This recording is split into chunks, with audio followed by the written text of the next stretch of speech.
I want to meds that video here. I want to listen what Lisa and I have to say in this video.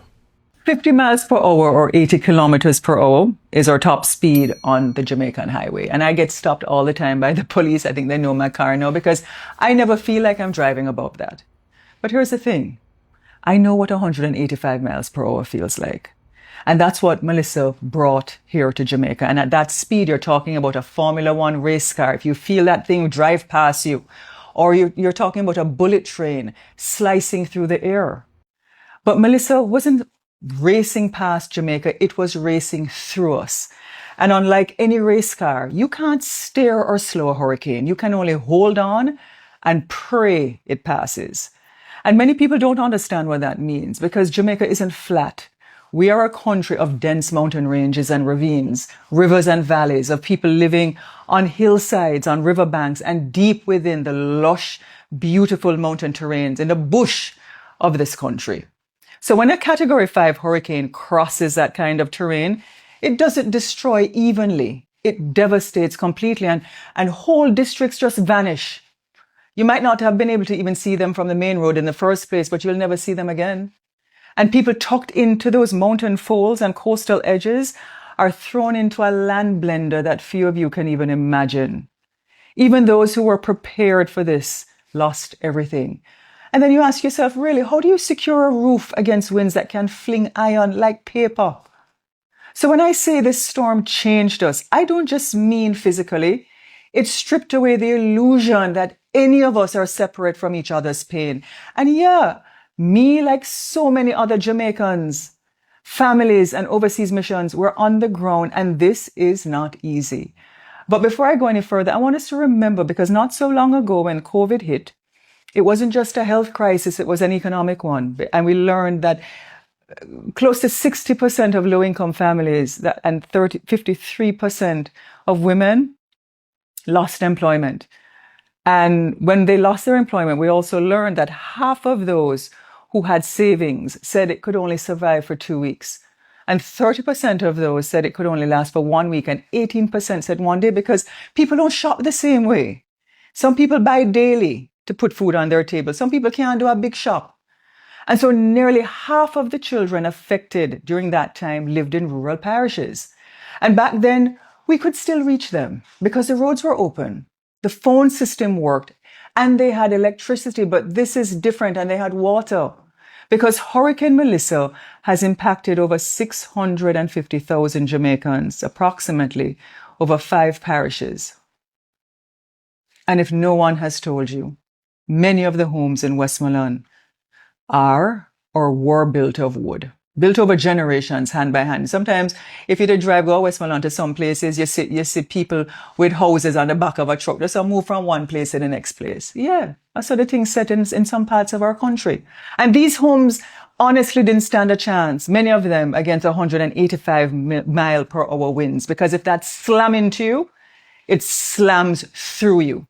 And on Sunday, for example, it took me and my family 8 hours to deliver, not even to deliver, to get 1,300 meals to transport it from Kingston to families in Westmoreland, because people are on the roads. Remember, there was one lane traffic. I was helping to clear some of the roads with the 4 machete them in my car, and I buck up, ministers on the road, clearing roads for 2 lanes. But it took us 8 hours, and you can't blame people because they're trying to get to their families.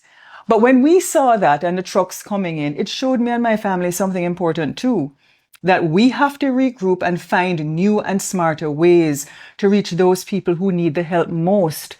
And that is what we're doing, because we live on an island that faces hurricanes every single year, and we rest on an earthquake fault line. So every single year, Jamaica, we are open to these disasters. We take it for granted, but we are. So as we're looking to help immediately and rescue and search, we have to simultaneously start thinking, how are we going to rebuild roofs and restore light as we temporarily put people in shelters? We must also now be thinking about the future, smarter homes, smarter infrastructure, resilient communities, because recovery is not only about replacing what we've lost, it's about replacing for what is to come. And at the same time, we must simultaneously move our economy forward on a parallel track. We have to be in motion, helping on this side and moving to make sure we don't financially shut down. Because guess what? There are over approximately 175,000 tourism workers, directly and indirectly, who work in this industry that live between St. Anne and Westmoreland.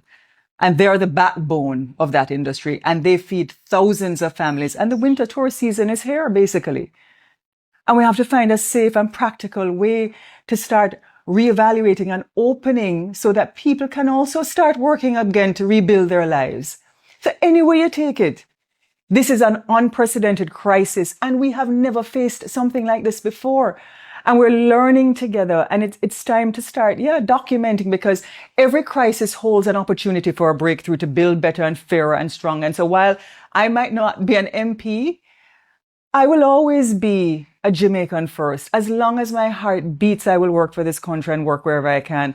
And because this is not a sprint, it's a long, determined journey, and one that, it takes heart, endurance, focus to shut out sometimes the noise, and an unshakable belief in our collective responsibility to one another, because people are anxious, they're tired, they're uncertain, they're cut off, they're worried about what comes next. That's why we must use every tool we have, including social media, not just to showcase and to show what is happening, but to coordinate, to guide relief, to share verified information, and to remind people that they're not alone. So in the coming days, I will still be on the ground. You can guarantee that I don't even have to show you, just know. And I will continue to help, but I'm only going to use my stories and my social media platform for one reason: to highlight where help can be found and to amplify the work that others are doing in the same way. Because this is not about one person, about one parish or one post. It's about all of us.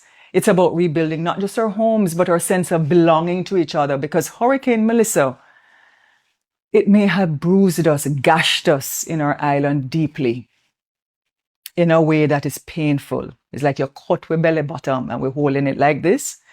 But we are not going to break our spirit. So, on the hear that video there, on the hear what Lisa Hanna have to say, on the hear what she have to say.